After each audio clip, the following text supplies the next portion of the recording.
It's the Andy Griffith Show, Facts and Trivia, with your host, Bob Snap.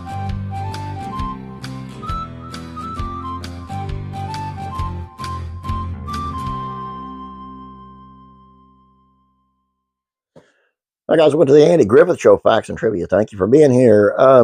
Today's video, Andy Griffith didn't like watching the first season of the show. And he changed because of one Howard McNear. The best actors evolve in their roles. A person is lucky enough to play the same character for years. That time can be used to develop the part into a more believable, fuller person.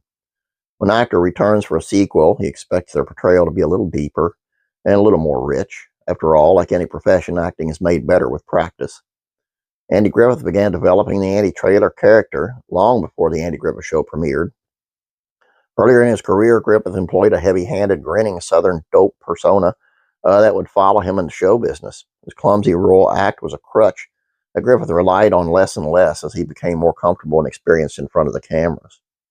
Producer and director Aaron Rubin reflected on the ways Griffith grew as a performer in the Richard Michael Kelly's 1981 book, The Andy Griffith Show.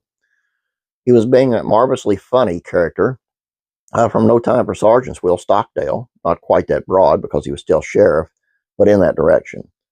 One day he said, "My God, I just realized I'm the straight man. I'm playing straight to all these kooks around me." And he told me once, I find it hard to look at the first year's show on reruns. Didn't like himself. And he was right. And then the next season, he changed and became this Lincoln-esque character. When Griffith first graced the screen as Sheriff Andy Taylor, he had minimal television experience and relied on his instincts to guide the character work. However, as the show continued, he grew with it, relaxing into the role. Change was fundamental in the show's success and popularity. In Kelly's book, Griffith explained how new characters coming into the show helped him realize what his role should be. Now, in the 9th show, we put him in a barber. And the old gentleman was just scared to death. He couldn't remember his lines, and he wasn't funny. So we reshot all his scenes later with another man named Howard McNear, who played Floyd the barber. He was the second character we added. Over the years, we added various other characters as we needed them, and our show became what it was. And it didn't start out to be, but came what it was. The shift in Griffith's work changed the shape of the show around him, with Andy Taylor in a more relaxed, protective mode. It gave Barney Fife the freedom to create more problems for the sheriff to solve. Taylor didn't need to be the driving force for the comedy, and instead became the focal point of the show's stories. One of the wisest decisions that show ever made was hiring Howard McNear as Floyd the barber. Iconic character, iconic actor. It's really great, and I don't know how William Baldwin was the Walter Baldwin, was the original Floyd the barber, and just didn't fit at all. It was just terrible. He's too old for one thing, and it just didn't work.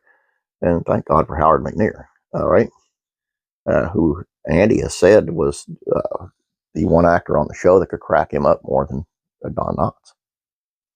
Anyway, that's all I have for you. I hope you guys enjoyed this. About yesterday's short. I went to the doctor yesterday. I've got a history of heart problems. I've had stents. I've had open heart surgery, and I had chest pains yesterday, and it was terrible. And it's looking like I've got some kind of GERD or gas type thing. So thank God for that, and thank you all for your prayers. So it's not as serious as all I was worried about.